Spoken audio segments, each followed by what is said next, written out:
Kamera waggaa meeqa hojjanne boo barbaadde afuufi tiguu dandeemi. Kamera waggaa meeqa hojjanneeni.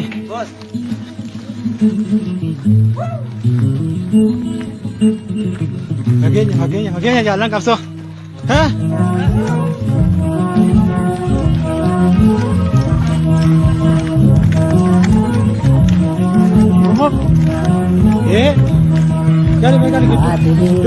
Dubbi yari. Biasa kan auto berang. Bangun duamu, nada kadetu, timboi na yoko, andina warana, utubati nafnu. Awat, hey. Oh. Ayah. Oh. Tot.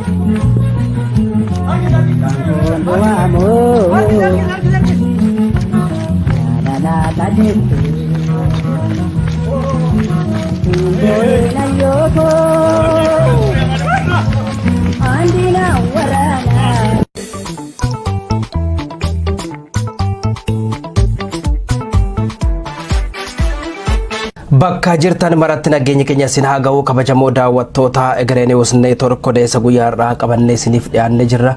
Hanga maayikuu fi qophii keenyaatti akkan waliin turtan gamanumaan affeerraa keenya odeessa guyyaarraa waliin ana beenyaa gammad. Odeessi keenya guyyaarraa kanarratti xiyyeeffatu qabxiiwwan ijoo lama qofa qabannee jirra. Innis Opereeshinii waraana bilisummaa Oromoo Leencichi Bosonaaf akkasumas naannoo Gaambeellaa irratti geggeeffame irratti maaltu ta'aa jira kan jedhu gabaasaa bal'aa qabna. Dabalataanis miidiyaaleen Gaambeellaa keessaaf Sudaanii kibbaa keessa maadheeffatan lolaa guyyaa kaleessaaf har'a ganama deemaa jiruun maal jedhanii gabaasaa jiru kan jedhu odeessaa dabalataa qabna.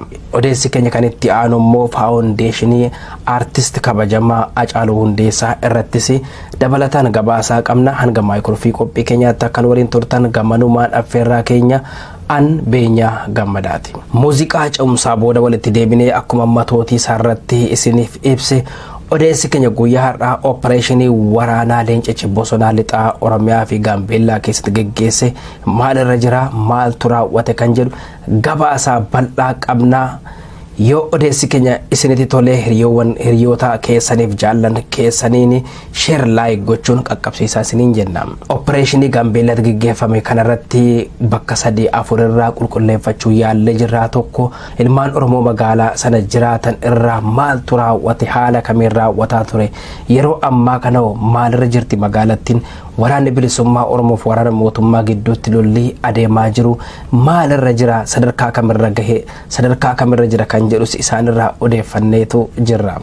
Opereeshinii waraanaa Leencichi Bosonaa waraanni bilisummaa Oromoo fi humni waloo adda bilisa baasaa uummata Gaambeellaa Liberation Front waloodhaan geggeessanii halkan bariisaa lafaa halkan akka sa'aatii Itoophiyaa sa'aatii 10 irratti dhukaasii dhagahamaa ture jedhanii jiraattonni magaalaa Gaambeellaa irraa nutti himanii sa'aatii 10 irraa dhukaasii alaalarraa dhagahamaa ture gara sa'aatii 11 gaafa ta'u ammoo dhukaasii kun sirriidhumatti dhagahamee magaalaadhuma jalaa dhukaasamaa ture. Ganama bariisaa gaafa sa'aatiin tokkoof walakkaa ta'u immoo waraanni bilisummaa Oromoo fi humni waloo Gaambeellaa kun nu keessa dhangala'anii yaa'anii jedhu. Humni waloo waraana bilisummaa Oromoo fi adda bilisa baasaa uummata Gaambeellaa kallattii 3 magaalaa kana seenanii kallattiin tokko karaa Shaklaa Faabrikaa jedhamuun lammaffaan ammoo karaa Domboskoo jedhamuun ispaaltii guddaa qabatanii sadaffaan ammoo karaa Jajjabee Taraaraa jedhamuun kallattii 3dhaan iyyuu gara magaalaa kanatti seenanii kan jedhu odeessii nuti arganne.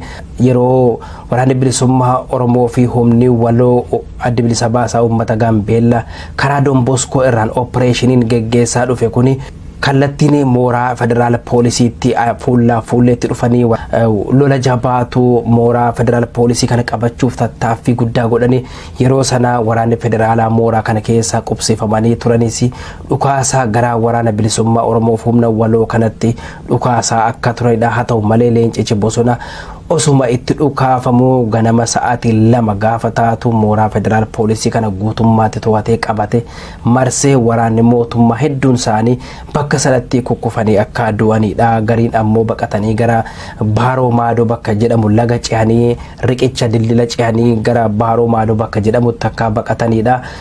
Kallattii biraatiin ammoo karaa shaklaa faabrikaa jedhamuun waraanni bilisummaa Oromoo fi addi bilisa baasaa uummata Gambeellaa humni waloon karaa shaklaa faabrikaa jedhamuun gad dhufan kun ammoo kallattii walangaa fi wallaggaa safarii jedhamuun gadi dhufanii baankii Oromiyaa akkasumas Ambassaa baankii kallattii sanaan gad dhufanii baankilee kana to'atanii turanii. Haa ta'u malee waraana bilisummaa Oromoo yeroo naannoo baankii kana to'atu guutummaan ganda Duwwaa 3 jedhama. Bakki kun bakki kallattiitti waraana bilisummaa Oromoo dhufee qabate kun ganda Duwwaa 3 kana yeroo qabatanii baankileetu gara sana kallattii sanarra jiru. Baankiin bakka sanarra jiru Oromiyaa International baankii jira, Ambassaa baankii jira. Baankiin kun gara magaalaa walakkeessaatti fuullaanii akka deemanidha.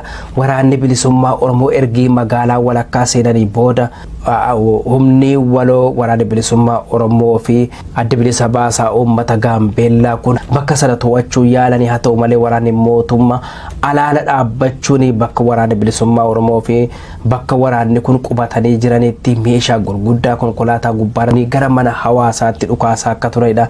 Humni waloo kun immoo deebii kennina yoo jedhanii hawaasarra miidhaan dhaqqabuu waan danda'uuf ergaa magaalattii irraa cina qabatanii booda dhukaasa dhaabanii akka turanidha. Kallattii sadaffaan kan gara magaalattii seene ammoo karaa Jajjabee Taraaraa jedhamuun gaara guddaatu jira. Gaara guddaan kun magaalattii keessaa ol bahee kan mul'atudha.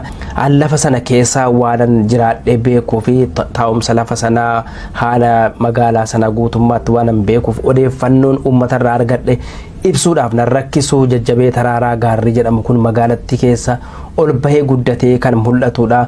Waraana bilisummaa Oromoo karaa kuusaa bishaanii jira. Karaa kuusaa bishaanii kanaan cabsanii gadi seenuun jarris walakkeessa magaalaa seenanii kallattii sadiin waraanni kun karaa Domboskoo, karaa shaklaa faabrikaa, karaa Jajjabee Taraaraa kallattii sadiin magaalattii seene kun dhufanii silaa marfata addabaabaayii irratti wal arguudhaaf akka turedha. Bakka waraanni waloo kun jira jedhame hundatti kallattii isaan jiranitti meeshaa gurguddaa ija dunuunfatanii garuma mana hawaasaatti waan furguggeessaa turanii fi waraana bilisummaa Oromoo fi humni adda bilisa baasaa uummata Gaambeellaa kun guutummaan magaalattii to'achuu akka hin dandeenyedha. Sababiin isaas ammoo uummatarra miidhaan dhaqqaba kan gama biraatiin mooraan federaal poolisii kun yeroo to'atamu meeshaalee waraanaa hedduutu mooraa sana keessa kuufamee ture. Konkolaataa waraanaa hedduu turanii meeshaalee waraanaa hedduutu kuufamee jira. Mooraan federaal poolisii kun waajjira pirezidaantii naannoo Gaambeellaa irraa daqiiqaa 5 caalaa hin deemsisu. Miilaan baay'ee walitti dhiyoodha. Waraanni bilisummaa Oromoo fi humni adda bilisa baasaa uummata Gaambeellaa ergii magaalattii walakkaa irraa dhuunfatanii booda humna dabalataa waraanaa marraa 3 bu'ee akka buuseedha. Gara giddu galeessarraa raayyaa ittisa biyyaa poolisii federaalaa fiduun akka magaalattii keessa qubsiiseedha. Akkasumas poolisiin iddilee poolisii humna addaa dargaggoonni sabaan anyuwaakii ta'anii qawwee hunda itti hidhachiisuun waraana kanarratti akka duulan godhaa akka turanii namni gama sanarraa odeeffanne nutti manii miidhaan dhaqqabee maal ture kan jedhudha. Gama poolisii humna addaa fi guutummaan waraana mootummaarra hidhatanii turan irra waraanni 321 kan ta'u maqaan kan galmaa'e akka maddeen keenya hospitaala Gaambeellaa Baaroo Maadoo irraa argannetti nama kana kallattiidhaan dubbifnee irraa odeeffannee reeffi dhufee hospitaala mootummaa seenee 321dha. Kan madaan ammoo lakkoofsa hin qabu hedduudha. Hospitaala keessa namoota dhibee biraatiin dhukkubsatanii yeroo dheeraaf ciisaa turan hunda gara manaatti geggeeffamanii yeroo ammaa kana mooraa hospitaala kana guutummaatti waraana mootummaa warra lola sanarratti miidhamantu wal'aansa argachaa jira kan jedhudha. Gama biraatiin hawaasarraa immoo akka qulqulleeffannetti humna waloo waraana bilisummaa Oromoo irraa jaallan 3 yeroo wareegamanii akkasumas humna adda bilisa baasaa uummata Gaambeellaa irraa namni 4 wareegamu. Walumaa galatti 9 kan ta'an wareegamuu isaanii namni ijaan argan tokko HNN'if mirkaneessanii jiru. Egaa siluma gaafa gama lolaatti seenamu lubbuu jijjiirraa hin qabne aarsaa kafalanii bilisummaa uummata ofii dhugoomsuudhaaf waraanni bilisummaa Oromoo cichoomina akkanaatiin lafa namaa keessatti araddaan beenne keessatti dachee hin beenne keessatti qilleensa hin beekne keessatti humna waloo kana tumse Oromiyaa irra darbe lafa namaattu gootummaa akkanaatiin injifannoo akkanaa mootummaa irraa kofoo buuse argamsiisuun wareegama yoo kaffalanillee seenaan bara baraan isaan yaadata yoomillee honnee uummata Oromoo keessa jiraatu. Kana kan isinii odeessaa jirru waan guyyaa kaleessaa taateedha. Kaleessa galgala halkan sa'aatii 12 boodarraa eegalee humni waloo kun waraanni bilisummaa Oromoo humni waloo kun guutummaan magaalattii gadhiisee of dudduubaa deebi'uun kallattii shabala karaa Wallaggaa adeemsurraa qabachuun yeroo ammaa kana bakka shaklaa faabrikaaf xixa faabrikaa jedhamu moggaa magaalaa irraa kiiloomeetira 1 kan hin caalle irratti argamu bakka sanatti lola hamaatu geggeeffamaa jira. Sagaleen rasaasaa guddaanis dhaga'amaa akka jiru odeessa kana namoonni ijaan argan gurraan dhagaanii bakka sanarraa odeeffannoo kana nuuf qoodaniitu jiru. Akka haaluma wal fakkaatu nama biraa tokkorraa immoo akka odeeffannetti bakka Neccuhaa jedhamu ganda duwwaa 303 qabalee jedhu bakka sana mooraa poolisii humna addaa naannoo Gaambeellaatu qubatee ture. Mooraa kana guyyaa kaleessaa humni waloo kun guutummaan to'atee meeshaalee waraanaa hedduu kanarraa booji'anii fi mooraa kana guutummaan akka to'atanii turan odeessaa nuuf kennanii jiru. Waraanni bilisummaa Oromoo bakka lamatti wal qooduun gariin meeshaa gurguddaa bakka sana keessaa mooraa sana keessa irraa booji'an gara dudduubaatti deebisaa akka turan gariin ammoo gara fuulduraatti deemanii lafa babal'ifachaa akka turan odeessa kana dabalataan nuuf himanii jirani. Yeroo ammaa kana ammoo mooraan poolisii humna addaa naannoo Gaambeellaa Neccuhaa yookaan 03 qabalee bakkee jedhamu kun harka mootummaatti deebi'ee akka jirudha. Haa ta'u malee bakka mooraa poolisii humna addaa naannoo Gaambeellaa kanarraa kiiloomeetira 3 hin caalle irratti dhukaasi guddaan adeemaa akka jirudha. Yeroo ammaa kana meeshaan halkan guutuu wal jala deemaa bulee har'asii dhukaasa guddaatu magaalattii keessa dhaga'ama. Lolli kun kan geggeeffamaa jiru magaalattii keessa osoo hin taane magaalattiin alatti kiiloomeetira 3 magaalattiirraa kan hin fagaanne bakka shaklaa faabrikaa jedhamuu fi xixa faabrikaa bakka jedhamutti adeemaa akka jiru dabalataan odeeffannoo kana nuuf kennanii jirani.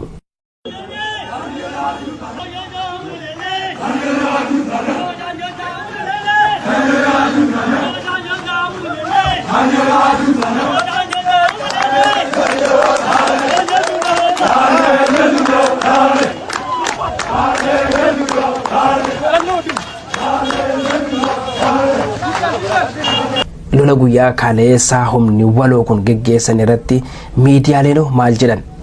Miidiyaalee kanneen keessaa miidiyaalee hedduutu gabaasaa turanii kanneen keessaa BBC Afaan Oromoo gabaasee jira. Nuwer Hot News, Gaambeellaa Government Press, Malakal Radio Dabanga, South Sudan News, Gaambeellaa Eagle Eye kan jedhus miidiyaaleen kanneen gabaasaa turan lola guyyaa kaleessaa adeemaa jiru hanga yoonaatti hanga istiidiyoo kana seennu daqiiqaa 5 duraatti Gaambeellaa Eagle Eye kan jedhu gabaasaa itti fufeetu jira. Miidiyaaleen kanneen waan isaan jedhan keessa Nuwer Hot News kan jedhu ammoo walabummaan Gaambeellaa dhiyaattee jirti.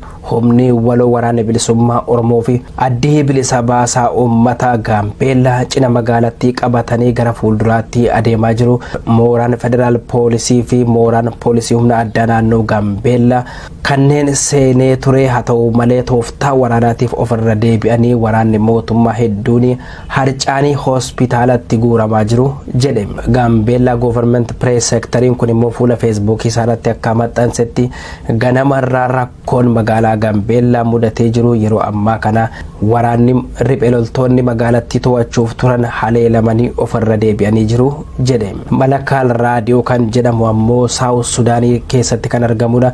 Raadiyoon kun sochii riphee loltoota South Sudan gabaasuun beekamaa. Yeroo South Sudaanii keessa rakkoon guddaan uumame raadiyoo kanatiyyuu jala bu'ee gabaasaa ture. Amma immoo akka guyyaa kaleessaa raadiyoodhaan gabaasetti riphee loltoonni waraana bilisummaa Oromoo fi addee bilisa baasaa uummata Gaambeellaa magaalaa Gaambeellaa to'achaa jiru. Lolli jabaan adeemaa jira. Waraana mootummaa miidhaa guddaan dhaqqabu maddeen keenya nuuf gabaasaniiru jedheetu balbaloomse. raadiyoon dabaangaa kun ammoo raadiyoon dabaangaa jedhamu South Sudan keessa kunis kan maddeeffate lolli jabaan Gambeellaa keessatti adeemaa jira. Yeroo ammaa kana riphee loltootaaf waraana mootummaa gidduutti lolli jabaan adeemaa jira. Haa ta'u malee riphee loltoonni mooraa waraanaa magaalaa Gambeellaa keessatti argamu mooraa federaal poolisii fi mooraa poolisii humna addaa naannoo Gambeellaa ergaa burkuteessanii barbadeessanii booda meeshaalee waraanaa hedduu booji'uun ofirraa dacha'anii jiru jedha. South Sudan News akka jedhuttiinis bifuma wal fakkaatuun lolli jabaan Gambeellaa keessatti adeemaa jira jedha. Gambeellaa Eagle Eye miidiyaan jedhu kun immoo akka gabaasetti lolli jabaan guyyaa kaleessa Gambeellaa keessatti geggeeffamaa ture magaalattii miila tokkoon dhaabaa ture. Yeroo ammaa moggaa magaalattii lola jabaatu adeemaa jira. Ambulaansiin madoof namoota miidhaman hedduu gara hospitaalaatti guuraa jiru jedha. Dabalataanis lola kanarratti guyyaa kaleessaa namni nagaan 3 yeroo ajjeefamanii waraana mootummaarraa 300 ol kan ta'an miidhaa guddaan irra dhaqqabee jira. Riphee loltoota keessaas namni 9 du'anii jiru jedhe. Hoogganaan riphee loltoota Gaatluwaak Paalbuum fuula feesbuukii isaarratti fuula peejii feesbuukii isaarratti akka maxxansetti Gambeellaan bilisummaan isee dhiyaateetti uummanni Gambeellaa riphee loltoota kana cinaa dhaabbachuun bilisummaa isaa dhugaa akka gonfataniif waamicha godhee jira. DBS guyyaa kaleessa riphee loltoonni humni waloo waraana bilisummaa Oromoof addii bilisa baasaa uummata Gambeellaa magaalattii to'atanii turan tooftaa lolaatiif of duuba deebi'anii jiru. Tooftaa waraanaa geggeessine kanaan dhibbatti itti milkoomne waan yaadne goone ofirraa deebineerraa gara fuulduraattis lolli itti fufaa jedhe. Dubbi himaan waraanaa bilisummaa Oromoo idila addunyaa Odaa Tarbee ammoo gamaatii utaraa isaarratti sinis bifuma wal fakkaatu maxxansee jira. Humni waloo waraana bilisummaa Oromoof waraanni mootummaa opereeshinii Gambeellaa keessatti godhanii milkiin waan yaadan galmaan gahaniiru jedhe. Bifuma wal fakkaatuun opereeshinii waraanaa kun lixa Oromiyaa bakkoota hedduutti bifuma wal fakkaatuun adeemaa ture. Bakki inni itti guyyaa kaleessa adeemaa ture Qellam Wallaggaa magaalaa Dambidolloof akkasumas Wallagga lixa magaalaa Gimbiitti akka ta'edha. Opereeshinii kanaanii dhibbatti itti milkoofneerra jedhu miseensonni waraanaa bilisummaa Oromoo. Yeroo ammaa kana bakka lolli itti adeemaa jiru Qellam Wallaggaa Shabaleef Garjeedatti lolli jabaan adeemaa akka jiru dabalataan gabaasaan baa jiru ni ifoomsa. Akkasumas Gimbii gaara Abbaa Seenaa bakka jedhamutti waraana mootummaa fi waraana bilisummaa Oromoo gidduutti lolli jabaan adeemaa akka jiru odeessi bahaa jiru ni ifoomsa. Ergaa istiidiyoo seenin amma gabaasaa nu qaqqabeen immoo humni waloo waraana bilisummaa Oromoo fi addi bilisa baasaa uummata Gambeellaa waraana mootummaarra miidhaa dhaqqabsiisanii SS bakka jedhamutti lolli jabaan adeemaa akka jiru gabaasaan amma nu qaqqabeetu jira. Odeessa keenya kan xumuraatiin faawundeeshiniin aartist Hacaaluu Hundeessaa waggaa darbee dhaabbatee barana sitti fufeetu jira. Haati warraa aartistii jaallatamaa kabajamaa Hacaaluu Hundeessaa akkas jettee dhaggeeffadha. Ergamni faawundeeshinii Hacaaluu Hundeessaa aartii jajjabeessuu fi hawaasa dinagdee fayyaa fi hawaasa adda addaa rakkoo adda addaaf saaxilaman gargaaruudha. Mul'anni isaa immoo hawaasa haqa qabuu fi walqixxummaa dhaabbachuu danda'u arguudha. Hojiin gurguddoon faawundeeshinii Hacee keessa irratti xiyyeeffatu keessaa aartii jajjabeessuudha. Aartii jajjabeessuun naa jennu wal dorgommii yookaan badhaasa Hacaaluu Hundeessaan qopheessee aartii adda addaa irratti wal dorgomsiisee dorgommii iftoomina qabuu fi sadarkaa eeggate badhaasa miira wal dorgommii cimaa uumuun sadarkaa aartii guddisuudha. Inni lammataan sagantaa wal dorgommii aartii maqaa Hacaaluu Hundeessaatiin yookaan immoo Idol Show Hacaaluu Hundeessaa jedhamu artistoota calqabuun artistoota jalaa dhufeeyyii miira wal dorgommii uumuu fi guddisuudha. Egaa asuma irratti nuti dhaabna odeessa keenya guyyaa har'aa nuti asuma irratti dhaabna faawundeeshinii aartist Hacaaluu Hundeessaa kana aartii Oromoo guddisuuf bakka guddaa qaba. Dhaloota boodarraa dhufan guddisuu irratti bakka guddaa qaba. Kanaaf ilmaan Oromoo hundi faawundeeshinii kana deeggaruun bira akka dhaabbattan waamichaa goona. Guyyaan weebsaayitiin dhaabbatu yookaan xumuramu guyyaa xiqqoo waan ta'eef gaafa 18/2022 xumurama. Itti aansuudhaan ergaa gabaabaa SMS'dhaan calqabna. SMS'n guyyaa 19/2022 irraa kaasee marsaa irratti ni gallakkifama. Ammas irra deebi'ee uummanni keenya sagantaa kana hordoftanii akka filattan akka artistoota keenya nuuf filtan akka nus nu jajjabeessitanin ergaa godhaamadha. Faawundeeshiniin Hacaaluu Hundeessaa maal hojjetaa, maal karoorfatee, maal keessatti arganna kan jettaniif immoo weebsaayitiin isaa jira. Fuula feesbuukii isaa irratti maxxana, achirratti argachuu dandeessu. Egaa faawundeeshinii Acee immoo akkamitti gargaarra kan jettaniif ammas fuula feesbuukii isaa irratti lakkoofsa akkaawuntii hin maxxana. Warroonni kaayyoo faawundeeshinii Hacaaluu Hundeessaa galmaan ga'uuf yaadaan, hojiin, beekumsaan nu cinaa dhaabbattan akkasumas ispoonsara nu taatan, ispoonsara nuuf ta'uuf yaada qabdan gaazexeessitoonni har'a asitti argamtan hundi keessanuu maqaa faawundeeshinii Hacaaluu Hundeessaatiin galatoomaan jedha.